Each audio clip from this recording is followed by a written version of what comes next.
মারাঠা রাজত্ব পরিমাপের একক কী ছিল? মারাঠা রাজত্বে পরিমাপের একক ছিল কাঠি। কেঁচোর কতগুলো চোখ? কেঁচোর একটি চোখ। কোন দেশের রামায়ণের নাম জানকী হরণ? শ্রীলঙ্কা। শ্যামলা দেবীর নামে কোন জায়গার নাম? শ্যামলা দেবীর নামে সিমলার নাম। 11ই নভেম্বর চীনে কোন দিবস পালন করা হয়? একাকিত্ব দিবস। আমরা আমের যে অংশ খাই তাকে কি বলে? মেসোকার্প। হকির গোলপোস্টের উচ্চতা কত? 7 ফুট। 1283 বা 1283 একটি বই। এই বইয়ের লেখক কে? এই বইয়ের লেখক পেলে। আগে ভারতের বিভিন্ন টাকসালে বিভিন্ন ধরনের মুদ্রা হতো। কলকাতা টাকসালে অ্যাসে মাস্টার সব টাকসালে একই রকম পয়সা তৈরি করতে নির্দেশ দেন। কে তিনি? James Prinsep.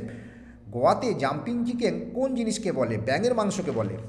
ক্ষীরপাইয়ের পরানাটা এই মিষ্টি তৈরি করেন। কেউ বলে এডওয়ার্ড বাবরশার নামে এই মিষ্টি, আবার কেউ বলে বাবরের নামে এই মিষ্টি। কোন মিষ্টির কথা বলছি? মিষ্টির নাম বাবরশা। ইংরেজ আমলে পুনা শহরে কর্মরত অফিসারেরা প্রথম খেলাটি শুরু করেন। সেই সময় খেলাটিকে পুনা নামে বিখ্যাত করা হয়েছিল। এখন নাম কি? ব্যাডমিন্টন।